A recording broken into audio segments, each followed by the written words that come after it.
पार्थ पवारच्या प्रचारासाठी वडील अजित पवार यांनी मावळमध्ये तळ ठोकलाय। मावळ लोकसभा मतदारसंघातील आघाडीचे उमेदवार पार्थ पवार यांच्या मध्यवर्ती कार्यालयाचे उद्घाटन अकुर्डीमध्ये अजित पवार यांच्या हस्ते झाले। यावेळी बोलताना अजित पवारांनी मुलगा पार्थला निवडून देण्याचे आवाहन केले। इथं पार्थ तो तर बॅचलर आहे, त्याला संधी दिली। काही लग्न झालेले उमेदवार तिथं गेले पाहिजे, तसं काही 3 लग्न झालेले पण केले पाहिजे। कारण 3 लग्न झालेला जो वर्ग आहे त्यांचं कुणीतरी प्रतिनिधित्व केलं पाहिजे ना।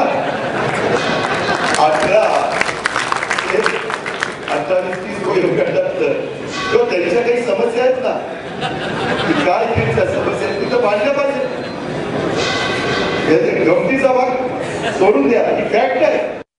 साक्षी महाराज शाप देऊन टाकली आणि सोलापूरचे खासदार ते म्हणले की मीच देव आहे, तुम्ही देऊ पंढरपूर आणि आळंदीला जाऊ नका, माझ्याच पाया पडा, मीच देव।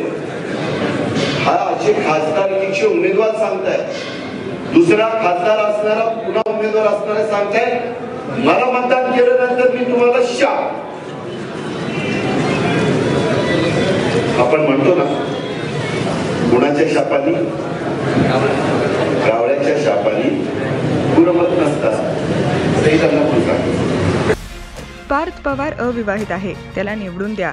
बॅचलर लोकही लोकसभेत गेले पाहिजेत, त्यांचेही काही प्रश्न असतील ते पार्थ पवार सोडतील, असे म्हणत त्यांनी पार्थला निवडून देण्याचे आवाहन केले।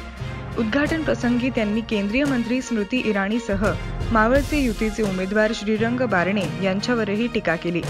स्मृती इराणी 12वी पास, हे 10वी पास असा टोलाही अजित पवार यांनी लगावला।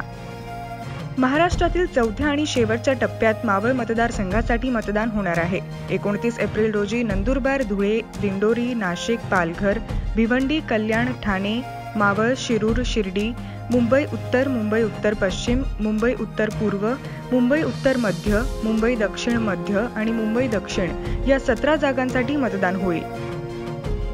मावळमध्ये मुलगा पार्थला जिंकून आणण्यासाठी अजित पवारांची प्रतिष्ठा पणाला लागली आहे। मुलासाठी ते सध्या पिंपरी चिंचवडमध्ये तळ ठोकून आहेत। मावळमध्ये रायगड जिल्ह्यात 3 विधानसभा मतदारसंघ आहेत। उरण, कर्जत आणि पनवेलमध्येही अजित पवार स्थानिक नेत्यांची मदत घेण्याचा प्रयत्न करत आहेत। खेळ, मनोरंजन आणि देशभरातील महत्त्वपूर्ण बातम्या आणि माहितीपूर्ण व्हिडिओ पाहण्यासाठी प्राईम न्यूज मराठीला सबस्क्राईब करा। व्हिडिओ आवडल्यास लाईक करा, मित्रांसोबत शेअर करा आणि आपली प्रतिक्रिया कमेंटद्वारे अवश्य कळवा। पाहत रहा प्राईम न्यूज मराठी।